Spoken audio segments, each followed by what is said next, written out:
Welcome back to the Starting Five here on HMTV6. I'm Mark Keller. Joined this segment by Tim Kelby, Herald-Mail Sports reporter to my left. We're going to be looking back at the year in review of the high school season, and Tim will start in the fall because I'm not much of a hot weather guy. So we'll go back where it's a little bit cooler, and a season that we both like as well anyway, and that's football season. And you know, the season really was kind of all about North Hagerstown. Got off to a bit of a shaky start, lost to Frederick in week 2, tight win over Oakdale, but they got it going against Fort Hill.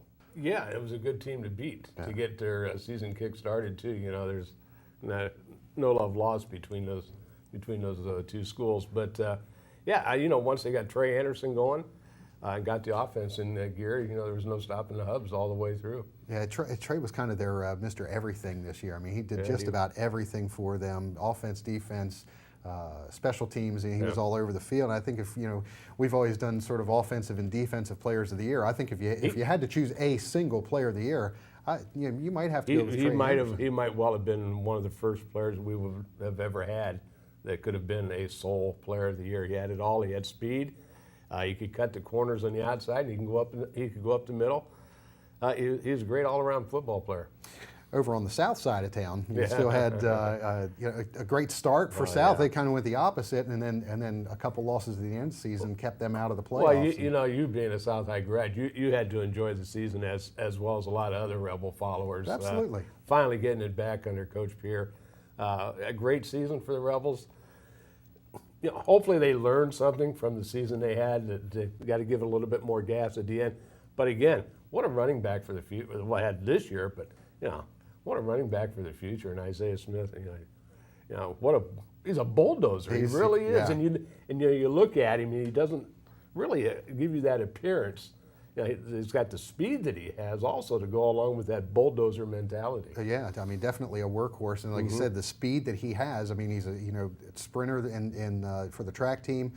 Did very well. First kid ever to go over 2,000 yards in a season. Well, the one thing that's good about it is that with South, the success that they had, it really brought a lot of meaning back to the North-South game at the end of the season. Oh, absolutely. Absolutely did. Let's switch gears a little bit and look at volleyball where you know, I mean, if, we talked about with Andy the last segment with Boonesboro track. I mean, volleyball, and Dan Kaufman mentioned it, how people have said, well, the balance of power has kind of shifted now to Washington County. Talk about a county that rules another sport lately. Obviously, it's volleyball with Smithsburg winning the 1A, Williamsport winning the 2A, and North Hagerstown winning the 3A. It's you know, I got 3 coaches share Coach of the Year honors, and rightfully so, I guess. But you know, it's domination. Yeah, domination. Absolutely. Yeah. How do you choose a coach in that scenario? Well, obviously, it wasn't easy, and Dan went with a 3. Yeah,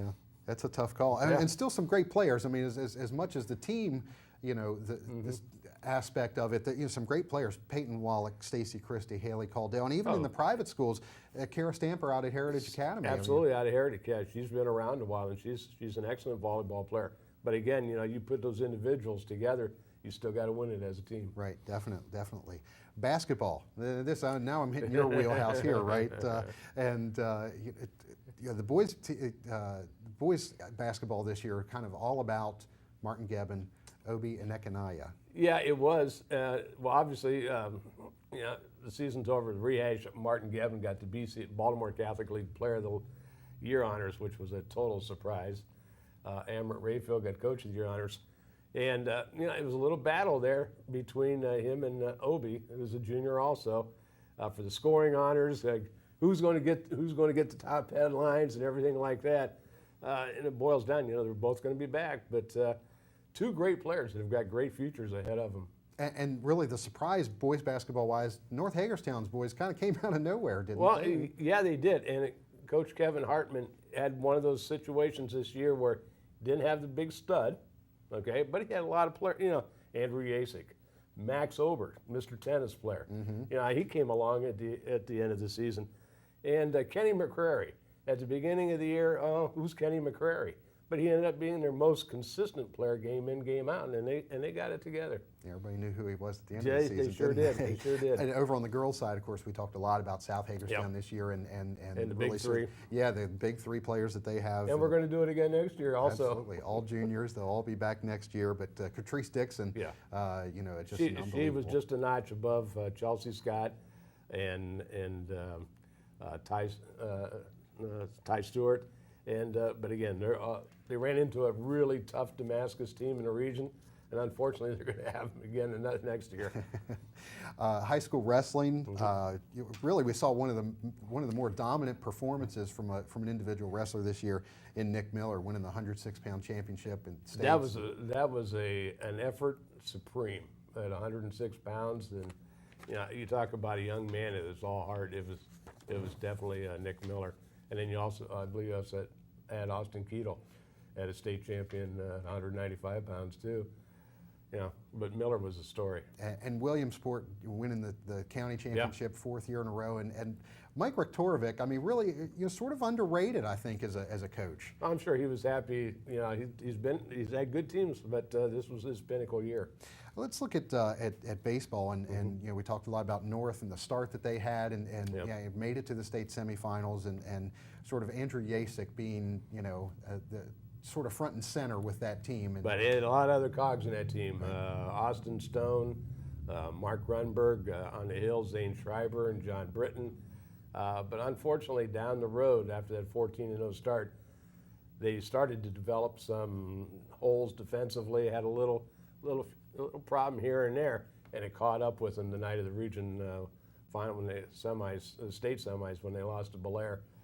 7 errors, you're not going to win you too many ball games, and they lose 7-5. But nonetheless, another second straight year to the state tournament.